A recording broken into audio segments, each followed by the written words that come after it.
I'm Moira McPartlin. I am the Scriever for the Federation of Writers Scotland for 2022. And today is the second of the Scriever's Industry Insider interviews. It's a series of video interviews that I hope will give you an insight into professionals within the book industry, and that you can maybe pick up some of the information from these interviews that will help you in your own writing business. So today I am absolutely delighted to introduce to you Clare Cain, publisher of and CEO of Edinburgh-based Fledgling Press. So thank you very much for coming along today, Clare. It's lovely to see you. First of all, I tried to look in LinkedIn and in various places to see if I could get a biography and a nicer introduction to you, but I didn't find very much. So could you tell us a little bit about yourself? Do your own introduction. Okay, I'll do my own introduction. Thanks. Lovely to see you, Moira, again. I've had a varied professional past. Very briefly, I was a systems analyst for a long time for Royal Bank of Scotland. That was after my first attempt at university, age 17, which didn't go well. Too young, wasn't ready for it. So I went to work for the Royal Bank as a computer operator, and then over the years became a systems analyst. Then when my children came along, I took a break, quite a big career break actually. And when my youngest was about 4 in fact, I decided to go back to university, and I decided to do a literature degree. So I studied English and Scottish literature at Edinburgh University, graduated in 2010. I didn't really know what I wanted to do. Was maybe going to go into teaching, librarianship, but then I actually met Xander Wedderburn purely by chance, and he was at that time, he owned and ran Fledgling Press. Mm-hmm. And to cut a very long story short, that's how I became to be associated with Fledgling Press. I began helping him with a manuscript I'd actually taken to him, not mine. It was a manuscript that a friend had written in pencil in a notebook, and it was her life story, and he liked it. At the time he was sort of a short press publisher, so he would do he focused very much on debut authors, anything and everything, and he liked Margaret's book, so he was having some personal issues at the time, so I began to help him. And then, as I say, the rest is history. I ended up taking the company over in 2011, 2012, something like that. Yeah. So Fledgling Press was started by Xander, wasn't it? Yes. In the year 2000, he began it. He was Professor Emeritus of Psychology at Heriot-Watt University, and he retired, wanted to do something, and he thought, this was pre-ebooks, but he thought about bringing out short runs of any writing actually that took his fancy. He would do poetry, he would do really quirky, odd life stories, fiction, and it was he would bring out some print copies of the book and PDFs as mm-hmm. well, which mm-hmm. was nobody took it up. Ebooks came along, sort of in the 2010, 2011, something like that. So he was a bit chaotic. He did everything himself. Yeah. And typesetting Word and stuff like that. He didn't use any industry software or anything like that. But we got on really, really well, so. And I was actually lucky enough to work with Xander as well. Almost all of my novels have been published by Fledgling, but my debut novel was taken on by Xander. That's right. He was such a character. Yes, he was. Yeah, he was And for a publisher, difficult because he was colourblind as well. So he could never... I didn't know that. Problems with book covers because Xander could never actually see what I was seeing, you know. But he was a great character. A lovely man, he really was. Yeah. So that was about 2011 then, 2010 that yes, you joined. that's right. So just as I was beginning. Yeah. So what type of books does Fledgling Press publish now? Now, what has happened between then and now? Between then and now, Xander was very much focused on debut authors and debut authors only. That is not a business model that is sustainable. Mm-hmm. It really is not. Your book was great, and your book did really, really well, but that doesn't often happen with debut writers, mm-hmm. you know. Mm-hmm. So you have to have a balance between, you know, what's bringing the money in and supporting new writing.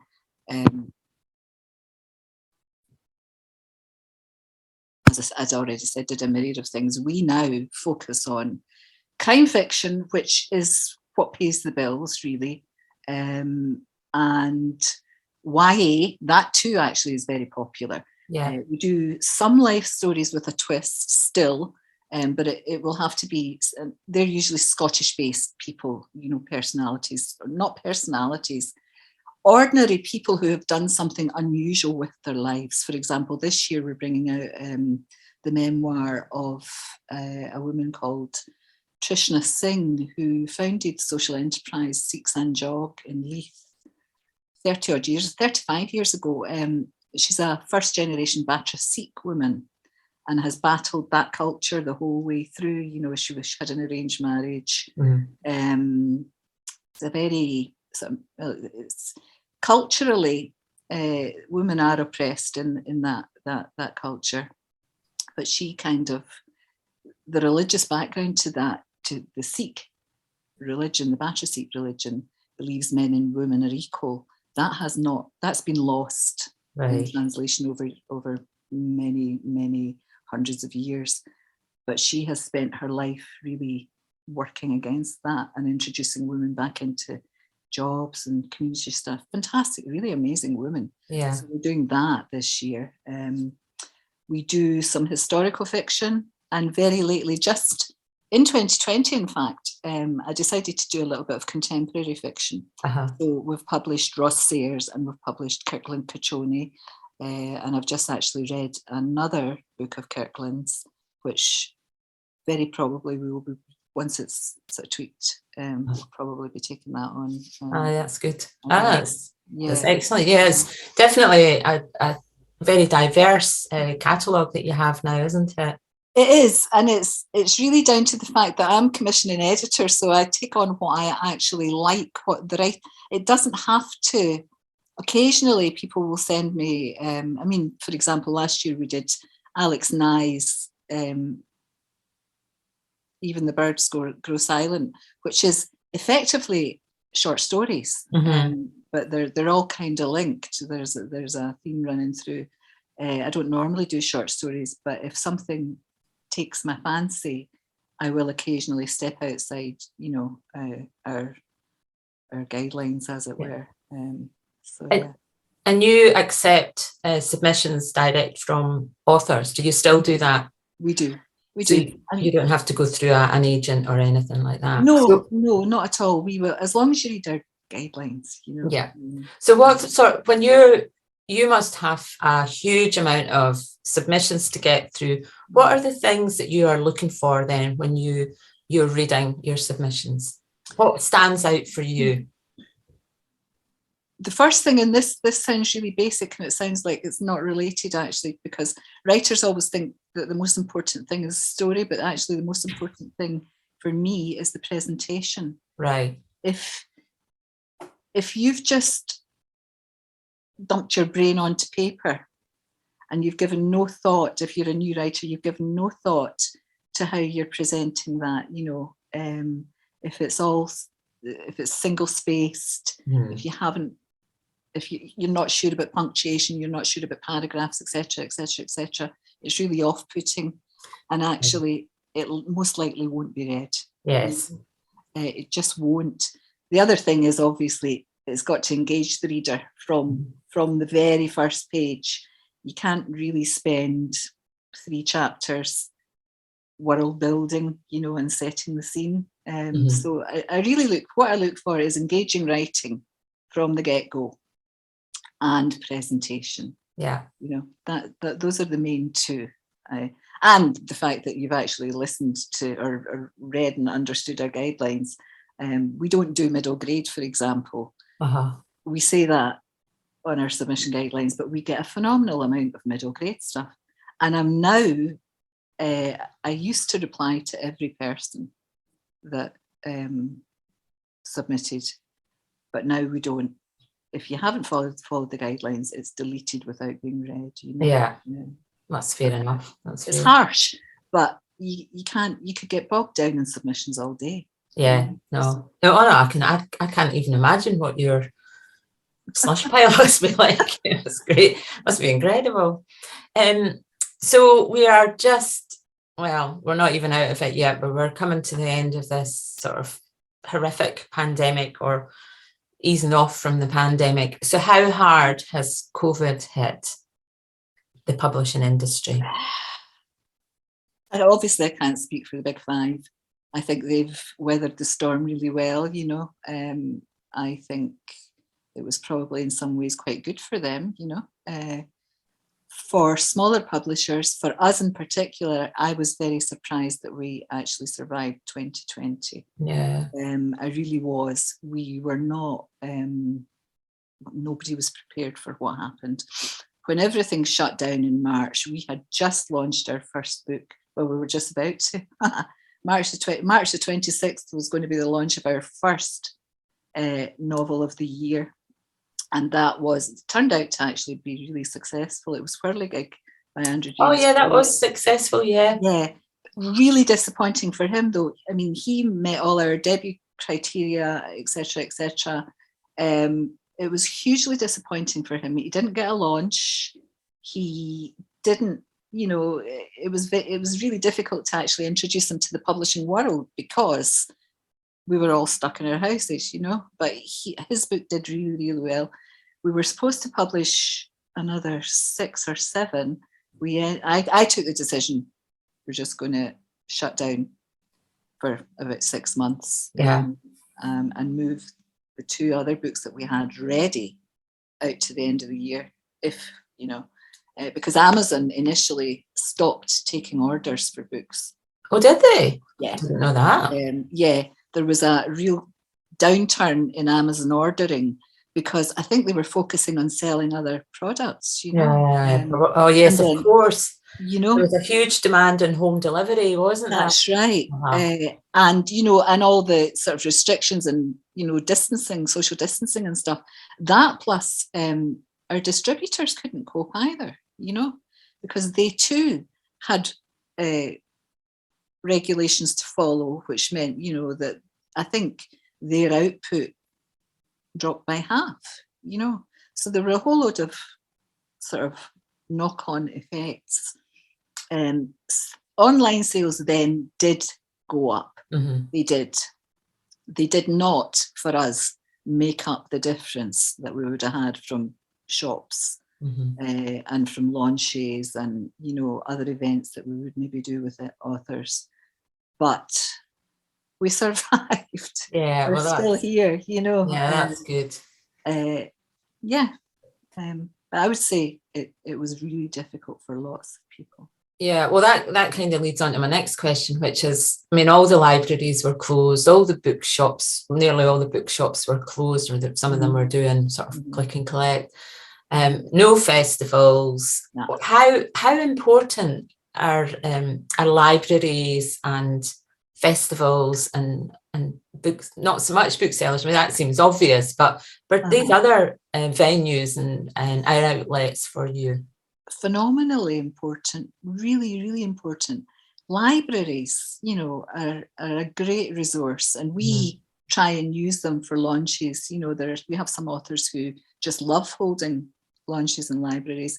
We love it too, to a certain extent, because Well, we've held some of yours, and yeah, I love libraries. And you know, for us on a business level, it's great because we get all the revenue. You know, library staff are so knowledgeable about books that, you know, I think they quite like it too. Festivals are really difficult. You know, festivals. Every author wants to attend festivals and take part in festivals. Festivals, though, they have to break even at the very least, you know, which means they have to have big names, big industry names coming in to get bums on seats, as it were. And it's very, very difficult for smaller publishers to muscle in on any kind of festival, actually, because even very small festivals have big aspirations. Quite rightly so, you know. But again, they've got to bring people in to buy tickets. And the reading public, if they don't know the name, they're very often just unwilling to take a chance. Yes, you know, yeah, I can see when buying that. a ticket and spending money, you know. But I would say libraries and festivals are very important. Booksellers too, obviously. A bookseller recommendation in Waterson's, you know, the handwritten recommendations can do wonders for a book, you know. Yeah, I can see that.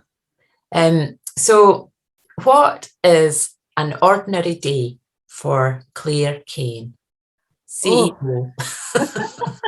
Every day is different. I have 2021, I didn't have any interns in 2020 because nothing was really happening. 2021, I had interns back in again online. We did a lot of stuff online, and then back in person when we could in the summer. But mainly it's me. I have interns work with me once a week, and they come in and work physically with me, and I do a lot of teaching that way. But I'm always editing.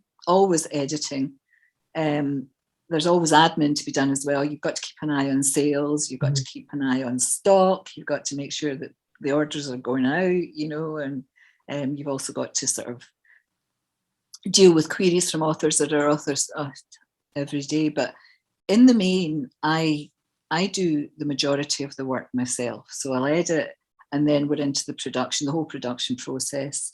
I'll typeset. I'll put books on Nielsen's if we're coming to that stage. You know, I'll be talking to Angie Crawford at Waterson's about, you know, what we're bringing out and when, trying to meet their deadlines, and not, you know, sometimes we don't, but, you know, it's very, very different every single day. It's effectively what comes to the top of the pile. Yeah. What's dealt with, really. You know, there's no set day for me at all. Really, I don't know if that's giving you any understanding. No, it does. I mean, and I think the thing that surprises me the most is that I know that you are also a phenomenal reader for pleasure as well. And I just don't know how you get the time to do that. Well, yeah, my TBR is getting a bit big. You know, I'm really bad for going, oh, that looks good. Especially when you see things on social media, you know, other people talking about books, you know. I'm like that. But yeah. So most of the people that were watching this are writers as well as readers. So is there, you mentioned about when you were looking for submission, is there any advice other than the presentation that you could offer to the writers about submitting work? I'd say be concise. Don't put your life story down in your covering letter, you know. It's nice to know if you've got sort of some experience and what, you know, if you've been published short stories or whatever, that's nice to know. But we don't need to have a whole, your back catalogue of, you know, every competition you've entered, etc. Do include a synopsis. Try and keep it to 1 page, 2 page max. And as I said, presentation, all that kind of stuff is very important. Follow the guidelines. But the most important thing actually for me really is try and be patient, We say not every publisher does, but we say 6 to 8 weeks to respond. At some points we'll put on there, we're taking a little bit longer. Don't start bombarding us with emails, and asking where it is. Or, personality matters. A rapport with an author, when you begin, if I take on an author, I've got to be able to work well with them. Yeah. And impatience and occasional nastiness, I'll say. Oh, no. You get, this is ridiculous, you said. Oh no. And immediately that's it gone. Yeah. And they'll get a Dear John, sorry, the next week. Doesn't matter if it's the best book in the world. I've learned that over time. I've only had the misfortune, I think, twice to take on an author that I then found out was really difficult to work with. Right. And I now just won't do it. So be patient. We will say yes or no. And actually, often when we say no, it's not because what you've written isn't worth publishing. We have a limited budget. Mm-hmm. So we really have to pick and choose very carefully, Mm-hmm. And so what the other thing I would say would be, if you are rejected, try not to be disheartened. Yeah. You do keep submitting. There are 80 to 100 publishers in Scotland. Yeah. Check the Publishing Scotland website, submit everywhere. And that's the other thing, don't just submit to one publishing company. Uh-huh. So if there are a few that publish this, whatever genre you're writing in, submit to them all. Yeah. Because that's good advice, that. Survival of the fittest, I'm not going to get upset if I have taken 3 months to read something which I think is absolutely fantastic when I get to see it, and in that time it's gone, somebody's picked it up. Yeah. That's what happens, Yeah. That's very good advice. Persevere as well. So. Absolutely. Yeah. So we're almost at the end now, Clare. I just want to ask you one last question. What does the future hold for Fledgling in the next couple of years? Have you got a good couple of years planned? Because you do have to plan quite far ahead, don't you? You kind of do. I mean, to be fair, I've got out of the way of that ever so slightly in terms of the past 2 years. And the writers that I work with most at the moment, it's affected them as well and their output and whatnot. I do have several books planned, but they're all, let's say, just a little bit late. Yeah. So people are just coming back to terms, getting back into a routine again, and with the world opening up, getting back to whatever's going to be normal now. But we do have this year. I've got hopefully I've got another YA from Caroline Dunford, who we published last year. It's a really quirky book, really fun book, which schools seem to like. So we'll be publishing a second book from her. We've got 2 life stories. The one I mentioned, Trishna Singh, also a follow-up to Graham Morgan's Start. Oh yes, that was very successful as well. Yes, he's done a kind of, it's obviously he's schizophrenic,